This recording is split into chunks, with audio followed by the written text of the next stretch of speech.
I stood in the rain, watching the movers carry elegant furniture into my sister Emma's new mansion. A wedding gift from our parents. A $2.8 million house in the most prestigious neighborhood in Boston. Meanwhile, I lived in a small apartment above the bookstore where I worked, barely making ends meet. Isn't it perfect for them? My mother gushed, not noticing how soaked I'd gotten standing outside. Emma and James will be so happy here. And there's plenty of room for grandchildren. I forced a smile, thinking of the congratulations card I'd scraped together money to buy. It's beautiful, Mom. Emma emerged from the house, immaculate in designer clothes, her new engagement ring catching what little sunlight filtered through the clouds. Madison, you finally made it. What do you think of our little starter home? Starter home. As if a nearly $3 million mansion was just a stepping stone. It's lovely, I managed. The perfect wedding present. Oh, don't be jealous, Maddie. Emma laughed, using the nickname I'd always hated. I'm sure you'll find someone special too. Maybe one of those nice boys at the bookstore. Our mother jumped in. You know the Henderson's son is still single. He's an accountant now. Very stable career. I bit my tongue. At 32, I had a master's degree in literature and was working on my first novel. But to them, I was just the family disappointment. The daughter who chose books over business, dreams over security. I should go, I said quietly. My shift starts soon. On a Saturday? Mom frowned. But we're having a family dinner to celebrate Emma's house. Some of us have to work weekends, Mom. Emma rolled her eyes. Still so dramatic, Maddie. This is why you struggle, you know. Always choosing the hard way instead of accepting help. Help, like the full ride to business school I'd turned down. Like the position at Dad's firm I'd refused. Like the arranged dates with suitable men I'd avoided. What they never understood was that their help always came with strings. Golden handcuffs designed to shape me into their version of success. The bookstore is short-staffed, I said, already turning to leave. And I need the hours. Well, Mom sighed, at least take some leftovers home. I hate thinking of you eating alone in that tiny apartment. I didn't tell her that my tiny apartment was my sanctuary, a space filled with books, art, and peace. A place where I could write without judgment, dream without limits. The next morning, I stopped at Pete's corner store for my usual coffee. Pete, a grandfather figure who'd been running the shop for 40 years, greeted me with unusual excitement. Madison, did you check your ticket? I'd blinked, confused. Then I remembered the lottery ticket I'd bought 2 days ago. A silly impulse purchase with my last $5 when the jackpot had hit record numbers. Not yet. I pulled the crumpled ticket from my wallet. What were the winning numbers? Pete's eyes sparkled. Check the news, sweetheart. I pulled out my phone, finding the lottery website. The numbers appeared on screen. 7, 13, 24, 31, 42, 53. My hands started shaking. I looked at my ticket, then back at the screen. Pete, my voice was barely a whisper. I think I won. He grinned. I know you did, honey. I watched them draw your numbers live last night. All 6 matching numbers. You just won $97 million. The world seemed to tilt sideways. I grabbed the counter for support. Sit down before you fall down. Pete guided me to a chair. Deep breaths. This is big news, but you need to be smart now. Don't tell anyone yet. Get a lawyer first. And for heaven's sake, sign that ticket. With trembling fingers, I signed the back of the ticket.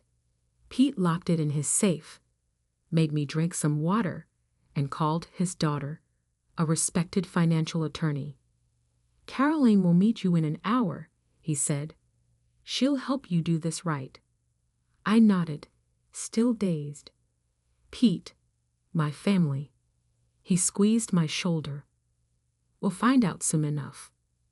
But right now, this is your moment. Don't let anyone take it from you." As I waited for Caroline, my phone buzzed. A text from Emma. "Family brunch tomorrow to discuss wedding plans. Wear something nice for once, and try not to be late like always." I stared at the message, thinking of her mansion, her perfect life, our parents' endless praise. For 20 years, I'd been the family afterthought, the daughter they'd written off as impractical, unsuccessful, lost. Now I had 97 million reasons to prove them wrong. I texted back, "Sorry, can't make it. I have something more important to do." For once, I wasn't lying. 3 weeks later, I sat in my new lawyer's office, signing the final papers to claim my winnings. Caroline, Pete's daughter, had been invaluable, helping me set up trusts, investment accounts, and ironclad privacy protections. "Remember," she said, reviewing the documents, "once we submit these, your name becomes public record. Are you ready for that?" I thought of the changes I'd already made. I'd quietly resigned from the bookstore, leaving my manager a generous check to help hire and train my replacement. I'd bought a beautiful but modest house in a quiet neighborhood, using a trust to keep my name off public records. And I'd started the groundwork for my own publishing company, determined to help other overlooked writers find their voices. "I'm ready," I said firmly. The next morning, my face was splashed across every news outlet in Boston. Local writer wins $97 million lottery jackpot. Bookstore employee becomes multimillionaire overnight. Madison Bennett claims record-breaking prize. My phone exploded with messages. Old classmates, distant relatives, forgotten acquaintances, all suddenly remembering my existence. But the messages I was waiting for came last. First, Emma. "OMG, Maddie. Why didn't you tell us? Call me immediately." Then Mom. "Madison Elizabeth Bennett. How could you keep this from your family? We're coming over right now. Where are you living?" Finally, Dad. "Your mother is hysterical. Call us this instant." I turned off my phone and poured myself a cup of tea, settling into my new home office. Through the window, I could see the garden where I planned to create a reading nook. The morning sun painted everything in soft gold, making the moment feel almost magical. My doorbell rang. Through the security camera, another of Caroline's suggestions, I saw them. My parents and Emma, standing on my porch. Emma was dressed like she was heading to a photo shoot, while my mother kept smoothing her designer dress nervously. I took a deep breath and opened the door. "Madison," my mother burst out. "We've been so worried. Why haven't you answered our calls? And how did you afford this house? The lottery money hasn't even been released yet and—" "Hello, Mother." I cut her off calmly. "Would you like to come in?" They filed into my living room, taking in the tasteful furnishings and wall-to-wall bookshelves with barely concealed surprise. "Well," Emma said, running a finger along the shelf, "I suppose now you can finally move to a better neighborhood. Maybe near my new house. There's a lovely little colonial for sale, only $4 million. "I'm happy here," I interrupted. "But thank you for your concern." "Maddie, darling." My mother leaned forward, her voice dripping with honey. "You have to understand our shock. This is life-changing money. You'll need guidance, proper financial advice. Your father knows several excellent wealth managers. I have a team of advisors, I said. And it's Madison, not Maddie. Don't be difficult, Emma snapped. We're trying to help. God knows you've never been good with money. Like that time I loaned you $10,000 for your starter business, I asked quietly. The one you never paid back. Emma's face flushed. That was different. I needed. What you needed was to take responsibility. I stood up, my voice steady. Something none of you have ever expected from her. Now see here. My father finally spoke, his face reddening. We've always supported you both equally. I laughed, actually laughed. Equally. You bought Emma a mansion for her wedding. You paid for her business school, her first car, her perfect wedding. What did you give me for graduation? A lecture about practical career choices. Because we worried about you, my mother cried. Your choices were so impractical. We just wanted. You wanted me to be like Emma, I finished. The perfect daughter, the sensible one. Well, guess what? My impractical choices led me here. My job at the bookstore, the one you all look down on, is where I bought the winning ticket. And now you can finally have a real life, Emma said, as if she was being generous. We can help you invest, get you into the right social circles. No. The room fell silent. What do you mean no? My father demanded. I walked to my desk and pulled out 3 envelopes. Emma, this is a cashier's check for $10,000, repaying the loan you've conveniently forgotten about. I handed her the first envelope.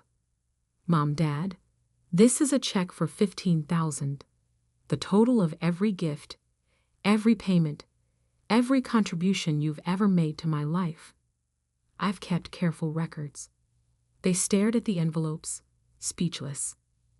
The third envelope, I continued, contains documents showing I've already established my own publishing company, created a charitable foundation for literacy programs, and set up my investments with one of the top firms in the country. I didn't need your guidance then, and I certainly don't need it now. But we're family, my mother whispered. Yes, we are. And family should love unconditionally. Support dreams, not squash them. Celebrate differences, not try to erase them. I walked to the door and opened it. Now, if you'll excuse me, I have a meeting with my foundation board about funding new libraries in underserved communities. You're making a mistake, my father said stiffly. You need us. I smiled, feeling lighter than I had in years. No, Dad, you need me. And that's the real reason you're here, isn't it? Emma stood up, her face a mask of fury. You think you're better than us now? Because of some lucky numbers? No, Emma, I always was. You just never saw it. As they left, my mother turned back, tears in her eyes. Madison, please. We made a terrible mistake. We see that now. Can't we start over? I looked at her, really looked at her, and saw for the first time how small she seemed. How all of them seemed, trapped in their narrow view of success and worth. Maybe someday, I said softly, but not today. I closed the door on their protests, walking back to my office. On my desk sat the manuscript of my novel, a story about a girl finding her voice in a world that tried to silence her. It was time to write the next chapter. 6 months later, the launch party for Bennett Publishing House was everything I dreamed of. We transformed an old warehouse into a magical space filled with books, art, and possibility. Local authors whose works we'd signed mingled with literary agents and journalists, while kids from our literacy program proudly showed off their own stories in a special display area. Pete stood beside me, beaming like a proud father. Look at what you've built, Madison, and not a penny wasted on showing off. He was right. While I could have easily bought a gleaming downtown office tower, I'd chosen to renovate this historic building instead, creating a space that felt like home to writers and readers alike. The millions I'd won had been carefully invested in education programs, in supporting new authors, in building something meaningful. My phone buzzed. A text from Emma. Saw your company in the business journal. Must be nice having everything handed to you. Betito, James lost his job. We could use some family support right now. I deleted the message without responding.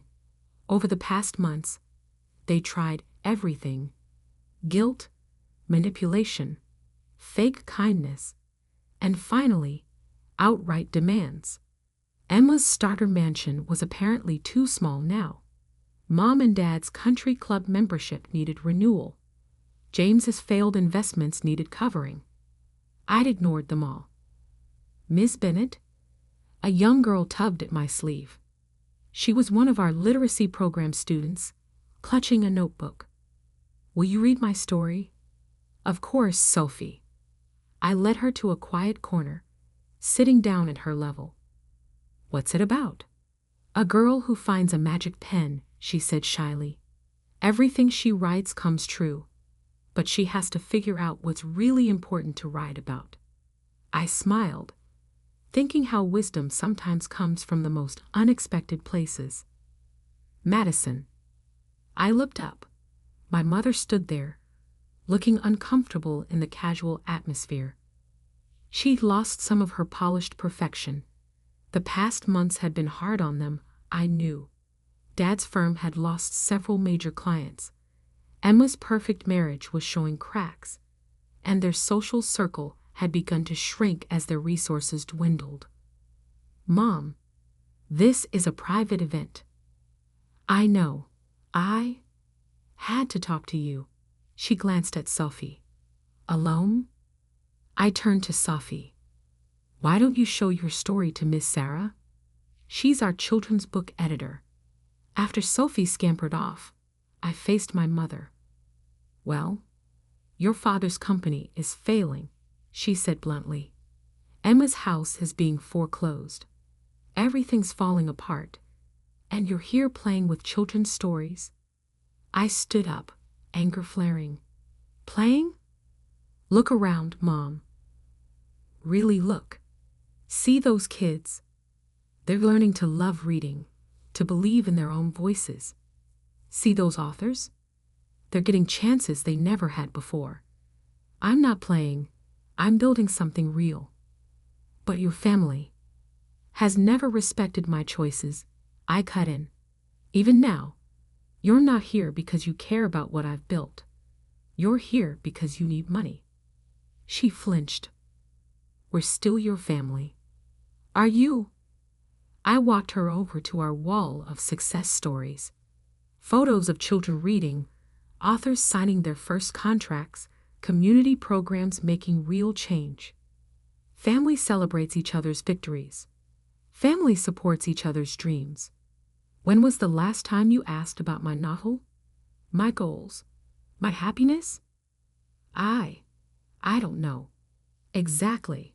I turned to face her. The lottery didn't change who I am, Mom. It just gave me the freedom to stop seeking approval I was never going to get. Tears filled her eyes. We were wrong. I see that now. But can't you forgive us? Forgiveness isn't the issue, I said gently. I forgave you months ago. That's why I'm not angry anymore. But forgiveness doesn't mean letting people keep hurting you. What do you want from us? Nothing. That's the point. I don't need anything from you anymore. And until you can want a relationship with me that isn't about money or status or your idea of success, we don't have anything to discuss. A commotion near the entrance caught my attention. Emma had arrived with Dad and James in tow. Really? I sighed. You all came to ambush me at my company's launch. We're desperate. Emma cried, mascara running down her cheeks. James lost everything in that investment scheme. The bank is taking our house, and Daddy's company is dying. Please, Maddie, you have to help us. The room had gone quiet.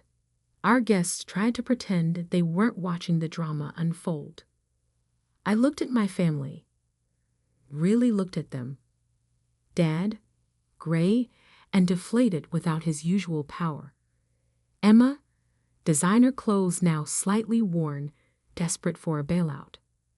Mom, torn between pride and need. No, I said firmly. No. Dad's voice cracked.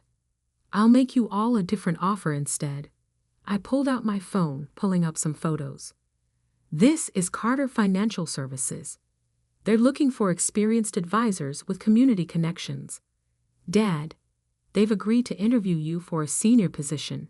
No guarantees, but a fair shot. I swiped to the next photo. Emma, the local arts center needs a fundraising coordinator. With your social skills and event planning experience, you'd be perfect. James, my friend's construction company is hiring project managers. Real work, fair pay. You want us to work for other people. Emma looked horrified. I want you to earn your own way. Like I did. Build something real.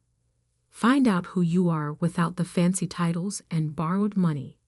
And if we refuse, Dad asked stiffly, then you'll figure something else out.